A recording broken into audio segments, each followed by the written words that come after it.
नमस्ते मित्रों, मेरा नाम है राकेश कोटड़िया। जैसा कि आप जानते हैं कि मैं टीचर हूँ और 10 साल से मैं ध्यान प्रक्रियाओं से जुड़ा हुआ हूँ। वेदों शास्त्रों का अध्ययन भी करता हूँ। तो भगवत गीता का आज मैं दूसरा अध्याय लेके आया हूँ। भगवत गीता का पहला अध्याय जो मैं आगे समझा चुका हूँ। तो भगवत गीता का पहला अध्याय का जो मेरा वीडियो अगर आप किसी ने नहीं देखा है तो पहले अध्याय का मैं शॉर्ट में बताता हूँ। जब अर्जुन देखना चाहते हैं कि मेरे सामने युद्ध में कौन खड़े हुए हैं, तो कृष्ण भगवान दोनों सेना के बीच में रथ को लाके रखते हैं और वहां से अर्जुन देखते हैं कि सारे उनके मित्र, उनके स्वजन, उनके गुरु, उनके पितामह ही सामने युद्ध करने के लिए खड़े। तो उनको ऐसा विचार लगता है इन लोगों को मार के अगर मैं युद्ध जीत भी जाऊं तो वो युद्ध मेरे किस काम का, मेरे अपने ही लोगों को मार के मैंने युद्ध जीता है, अपने ही लोगों को मार के मैंने खुशी हासिल की है, फिर मुझे खुशी नहीं लगेगी। तब भगवत गीता के दूसरे अध्याय से कृष्ण भगवान अर्जुन को समझाते हैं। तो पहला अध्याय है वो पूरा का पूरा अर्जुन के ऊपर डिपेंडेंट है।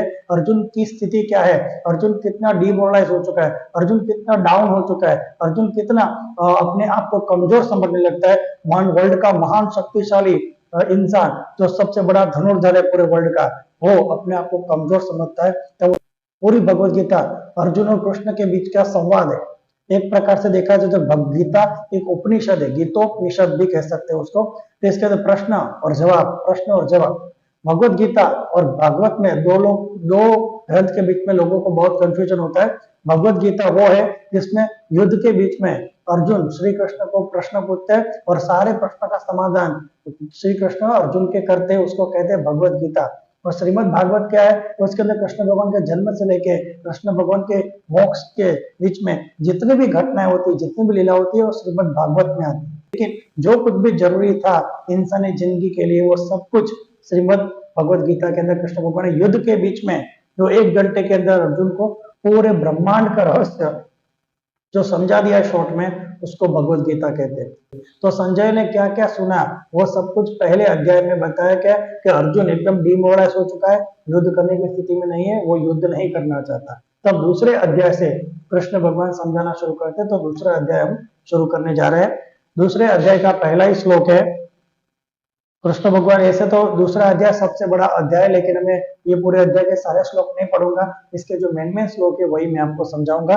तो दूसरे अध्याय का जो दूसरा श्लोक है वहां से कृष्ण भगवान बताना शुरू करते हैं।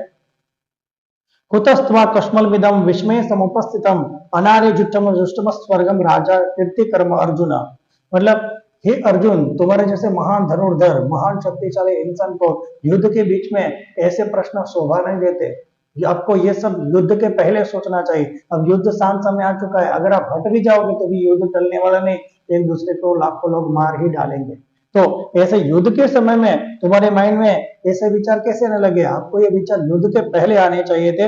इसलिए ये अगर आप यहाँ से युद्ध करने से पहले भाग जाओगे तो पूरी दुनिया में आपका नाम खराब होगा और तुम्हें जो फॉलो करते हैं वो सारे फॉलोवर्स सब युद्ध में भागने को अच्छा मार्ग मानने लगेंगे, जो दुनिया के लिए अच्छा नहीं है। कायर बनने का मार्ग दुनिया में अच्छा नहीं कहलाता। कायर कभी भी मोक्ष को प्राप्त नहीं होता। तो इसके बाद कृष्ण भगवान और समझाते हैं। वो इस प्रकार है, मेन श्लोक में आपको समझा रहा हूँ दूसरे अध्याय के, क्योंकि बहुत बड़ा दूसरा अध्याय है। क्योंकि कृष्ण भगवान पूरा डिटेल में अर्जुन को समझाते कि तुम्हारा जो मार्ग है भागने का, वो भागने का मार्ग अच्छा नहीं होता, क्योंकि धर्म की रक्षा के लिए लड़ना भी पड़ सकता है। ना सतो विद्यते भावो ना भावो विद्यते सत उभयोरपि दृष्टुम तस्त्व नयो तत्वदर्शी। मतलब नासतो विद्यते भाव के भौतिक शरीर होता है वो हमेशा नष्ट होने वाला होता है, तो अंदर जो आत्मा होती है वो कभी नष्ट नहीं होती। ऐसा यह श्लोक का महत्व है। न जायते म्रियते वा कदाचिन नायम भूत्वा भविता व न भय अजो नित्यम शाश्वतोयम पुराणो न हन्यते हन्यमाने शरीर। मतलब आत्मा कभी भी जन्म नहीं लेती, मतलब ब्रह्मांड के शुरुआत में भी उसका जन्म नहीं हुआ, न ही कभी मरती है, न कभी वो जन्म होती है, न कभी वो जन्म लेती है और न कभी जन्म लेने वाली है। आत्मा हमेशा अजन्मा है, सनातन है, चिरस्थायी है, पुरातन है। शरीर को खत्म किया जा सकता है, शरीर मर सकता है, लेकिन आत्मा नहीं मरती। ये बहुत ही गूढ़ रहस्य अर्जुन को वो कृष्ण भगवान गीता में बताते हैं। फिर और बहुत ही फेमस श्लोक ये दूसरे अध्याय में आता है। वासासी जीर्णानि यथा विहाय नवानि गृह्णाति नरोपराणि तथा शरणानि विहाय जीर्णान अन्यानि संयानि नवानि देहि। मतलब जिस तरह से हम कपड़े बदलते हैं, एक कपड़ा जो पुराना टूटा हुआ हो चुका है उसको छोड़ देते हैं और नए कपड़े धारण करते हैं, तो पुराने कपड़े छोड़ने का हमें दुख नहीं होता और नए कपड़े धारण करने की हमें खुशी होती है। इसी तरह से जब ये शरीर आत्मा जब यह शरीर जीर्ण शीर्ण हो जाता है, वृद्ध हो जाता है, तब आत्मा शरीर को छोड़ देती है और नए शरीर को धारण करती है ताकि उसके अंदर वो सुख शांति से रह पाए। तो इस तरह से कपड़े चेंज करता है इंसान, इस तरह से आत्मा पुराने शरीर को छोड़ के नए शरीर को धारण करती है। ऐसा महान श्लोक, पूरे वर्ल्ड विख्यात श्लोक है ये, भगवद गीता के दूसरे अध्याय का 22 नंबर का श्लोक है। फिर और फेमस, वर्ल्ड फेमस श्लोक है, नैनम छिन्दन्ति शस्त्राणि नैनम दहति पावकः न चैनम क्लेदयन्त्यापो न शोषयति मारुतः। ये आत्मा कैसी है कि उसको कोई शस्त्र नहीं काट सकते। यह आत्मा ऐसी है जिसको अग्नि जला नहीं सकती। यह आत्मा ऐसी है जिसको पानी भिगो नहीं सकता और ये आत्मा ऐसी है जिसको पवन कभी सुखा नहीं सकता। यह आत्मा के गुण दर्शाए है भगवद गीता के अंदर श्री कृष्ण भगवान ने। दूसरा, अथ चैनम नित्य जातम नित्यवा मनसे मृतम तथापि त्वम महाबाहो नैवम सोचितुमर्हसि। अगर तो आप ऐसा सोचते हो कि आत्मा कभी जन्मती है और आत्मा कभी मृत्यु भी होती है, तो भी आपको इसमें शोक करने का नहीं है, क्योंकि अगर आप ऐसा सोचते हो तो भी वो प्रकृति का नियम है और प्रकृति के नियम में दुख करने जैसा नहीं होता। जातस्य ही ध्रुवो मृत्यु ध्रुवम जन्म मृतस्य च तस्माद् परिहार्थेर्यर्थे न त्वं सोचितुमर्हसि। मतलब जिसने जन्म लिया है उसकी मृत्यु निश्चित है और जिसका मृत्यु हुई उसका जन्म भी, फिर से पुनर्जन्म भी निश्चित ही है। इसलिए तुम शोक मत करो, ये शोक करने का कोई कारण नहीं है। आज जो युद्ध में मारे जाएंगे फिर से जन्म लेने वाले हैं और जो पहले मर चुके थे वो आज जन्म चुके हैं। तो ये सब भी पहले जन्म चुके थे जो आज जन्मे और आज मर जाएंगे, वो भविष्य में भी जन्म धारण करेंगे। ये भगवद गीता का मेन श्लोक है और दूसरे अध्याय का 27 नंबर का श्लोक है, जिसमें जातस्य ही ध्रुव मृत्यु, जो जन्मता है वो मृत्यु को प्राप्त करता है, जो मृत्यु हुआ वो फिर से जन्म धारण करेगा ही। इस तरह से दूसरा भी फेमस श्लोक है, जो मेन श्लोक है वो आपको बता देता हूँ, क्योंकि ये दूसरे अध्याय बहुत बड़ा है, उसमें बहुत सारे श्लोक मौजूद है। उसमें जो मेन श्लोक है जो इस अध्याय का मेन महत्व रखते हैं वो श्लोक को ही हम ले रहे हैं ताकि ये पूरा अध्याय हमें ठीक से समझ में आ जाए। तो नेक्स्ट श्लोक है बहुत ही फेमस श्लोक, बहुत ही फेमस, कर्मण्येवाधिकारस्ते मां फलेषु कदाचन मां कर्म फल हेतुर्ब्रह्म मात्व संगस्त कर्मणि। मतलब इसलिए तुम्हें अपना नियत कर्म करना चाहिए। नियत कर्म, आपको जो कर्म दिया गया है, युद्ध करने का तो युद्ध करना चाहिए, व्यापार करने का तो व्यापार करना चाहिए, सेवा करने का तो सेवा करनी चाहिए, रक्षा करने का तो रक्षा करनी चाहिए। जो कुछ भी कर्म आपने सिलेक्ट किया है या आपको दिया गया है उसको श्रेष्ठ तरीके से करना ही आपके हाथों में होता है। वो कर्म करने के बाद क्या फल मिलेगा वो हमारे हाथों में नहीं है, वो परमात्मा के हाथों में है। ऐसा यहाँ पे वर्ल्ड फेमस श्लोक है, कर्मण्येवाधिकारस्ते मां फलेषु कदाचन मां कर्म फल हेतुर्ब्रह्म मात्व संगस्त कर्मणि। मतलब दूसरे अध्याय का 47 नंबर का श्लोक है जो पूरी दुनिया में फेमस है। उसके बाद दूसरा फेमस श्लोक है जो हमें समझना चाहिए। तब ऐसा बताते अर्जुन फिर प्रश्न पूछते हैं, हे कृष्ण तो फिर बताइए ऐसे स्थिर बुद्धि वाला कौन होगा जो अपने आप को शुद्ध और पवित्र आत्मा समझता होगा और दुनिया के कर्मों में नहीं जागृत होता, दुनिया के कर्मों में नहीं मिक्स हो जाता, दुनिया के अंदर अपने आप को कनेक्टेड नहीं मानता और अपनी बुद्धि को स्थिर रखता है, ऐसा इंसान कौन होगा। तो यहाँ पे प्रश्न पूछते हैं, स्थित प्रज्ञश्च का भाषा समाधिस्थश्च केशव स्थित दिहि किम प्रभाषेत किमासित व्रजेत किम। मतलब जिसकी बुद्धि स्थिर है, जो अपनी आत्मा के अंदर स्थिर है, ऐसे स्थिर बुद्धि वाले इंसान किस तरह से बैठता होगा, किस तरह से चलता होगा, किस तरह से अपने कार्य करता होगा। हे केशव, हे कृष्ण मुझे बताइए, आप परम ज्ञानी हो, आप परम तपस्वी हो, मेरे सखा हो, मेरे मित्र हो, तो मुझे आप बताइए कि अगर कोई ऐसा स्थिर बुद्धि वाला है जो अपने आप को शुद्ध और पवित्र आत्मा समझता है और अपने आप को शरीर नहीं समझता है, तो कैसे चलता है, कैसे बैठता है, उसकी प्रक्रिया कैसी होती है। तब कृष्ण बताते हैं, प्रजहाति यदा कामान सर्वान पार्थान मनोगतान आत्मन्येवात्मानां तुष्ट स्थित प्रज्ञस्तदोच्यते।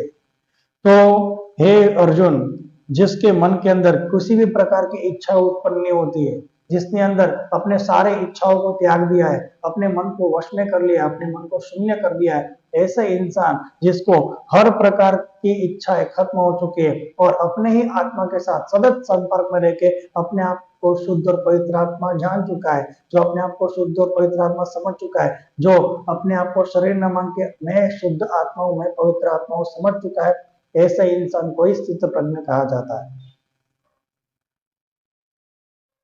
दुखेश्व अनुद्विग्नमना सुखेषु विगत स्पृह वितराग भय क्रोध स्थितधीर मुनिरुच्यते।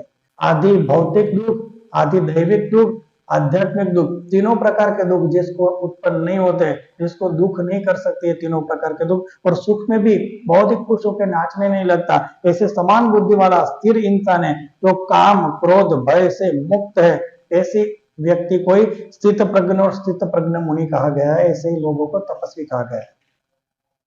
तो उन लोगों को किस तरह से स्थिर बुद्धि कहा गया है, उनको किस तरह से अपने आत्मा का ज्ञान हुआ, उसके बारे में वो बताते हैं। ज्ञान तो विश्वान पुंस संगस्तेषु प्रजायते संगात संजायते कामान कामात क्रोधो विजायते क्रोधात भवति सम्मोह सम्मोहात स्मृति विभ्रम स्मृति भ्रंशात बुद्धिनाशो बुद्धिनाशात प्रणश्यति। मतलब इंद्रिय विषयों का चिंतन करने से जो इंसान अलग अलग प्रकार के खाने के पीछे पागल है, सुनने के लिए पागल है, कुछ देखने के लिए उसको लालच रहता है, कुछ सुनने के लिए उसको बहुत इच्छा होती है, तो ऐसे इंद्रियों के सुख के पीछे जो इंसान पागल होता है उसके अंदर आसक्ति उत्पन्न होती है, उसको बिना रह नहीं सकता, वो चीज को खाए बिना नहीं रह सकता, उस चीज को सुने बिना नहीं रह सकता, उस चीज को देखे बिना नहीं रह सकता। ऐसा इंसान आसक्त हो जाता है इंद्रियों की वजह से, वो करे बिना रह ही नहीं सकता। ऐसे इंसान को कामना उत्पन्न होती है, ऐसे इंसान को हर प्रकार का कुछ टच करने की इच्छा होती है, किसी इंसान को टच करने की इच्छा होती है, किसी इंसान को देखने की इच्छा होती है, तो किसी इंसान वस्तु व्यक्ति घटना को देखने की इच्छा प्राप्त करने की इच्छा होती है, तो वो इच्छा बलवान हो जाती है, काम वासना उत्पन्न हो जाती है। और काम वासना अगर पूरी नहीं होती, अगर काम वासना वो पूरी नहीं होती, खाने नहीं मिलता वो चीज, देखने नहीं मिलता वो चीज, सुनने नहीं मिलता वो चीज, टच नहीं करने मिलती वो चीज, तो उसको क्रोध उत्पन्न होता है। और जैसे ही क्रोध उत्पन्न होता है तो मोह भी साथ में उत्पन्न होता है। मोह उत्पन्न होने की वजह से क्या याददाश्त चली जाती है कि मैं कहाँ पे हूँ, क्या कर रहा हूँ, किसके साथ हूँ, स्मृति चली जाती है। और स्मृति जिसकी चली जाए, जिसको ये भी ना पता हो कि मैं कहाँ पे हूँ, किसके साथ हूँ, क्या कर रहा हूँ, तो बुद्धि ही चले जाने की वजह से फिर बुद्धि चली जाती है, और बुद्धि जिसकी चली जाएगी उसका पतन निश्चित है, उसका सत्यानाश हो ही जाता है।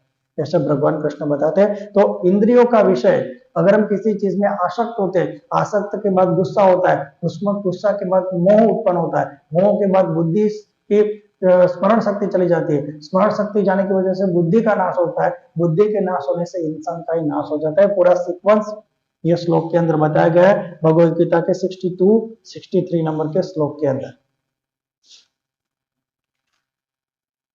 उसके बाद है कृष्ण भगवान ऐसा बताते हैं, या निशा सर्वभूतानां तस्यां जागृति संयमी यस्य जागृति भूतानि सा निशा पश्यते मुने। मतलब जिस जिस कंडीशन में पूरी दुनिया झांकती है, जो जो चीज दुनिया पाना चाहती है, वो मुनि ध्यान तपस्वी नहीं पाना चाहते, और जो जो मुनि तपस्वी पाना चाहते हैं उसमें सब लोगों की इच्छा जीरो होती। तो मतलब यहाँ पे जागना और सोना इस तरह से बताया गया है, लेकिन इसका गूढ़ महत्व है, या निशा सर्वभूतानां, जिसके लिए लोगों के लिए रात्रि होती है, तस्या जागृति संयमी, उस बात के लिए मुनि तपस्वी जागृत रहते हैं।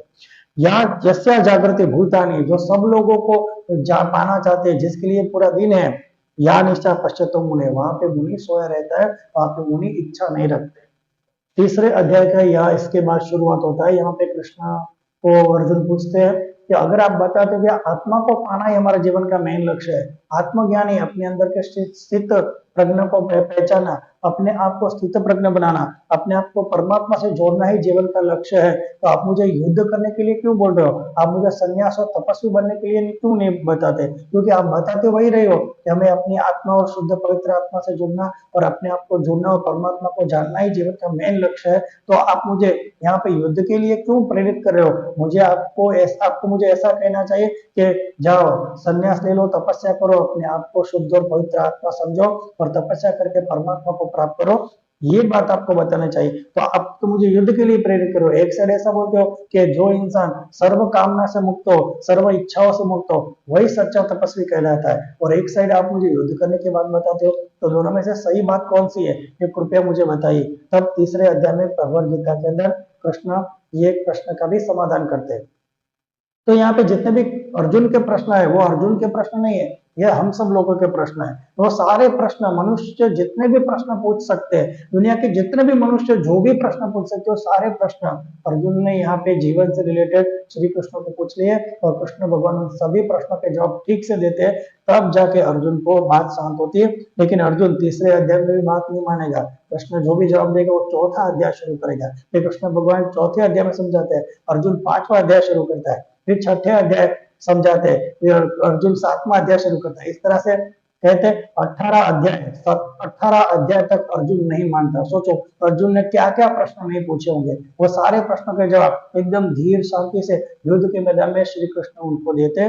तब जाके 18वें अध्याय के अंदर अर्जुन कृष्ण भगवान की बात मानता है और युद्ध के लिए खड़ा होता है। तो ये समझाना बहुत कठिन था, तो अर्जुन 18 अध्याय तक श्री कृष्ण को कहते हैं और श्री कृष्ण पूरी बात समझाते हैं कि तब तुम मारोगे तब तुम्हें पाप नहीं लगेगा।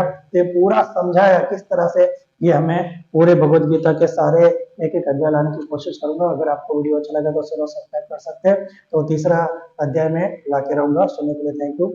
जय गुरुदेव, जय गुरुदेव, जय गुरुदेव, गुरुदेव।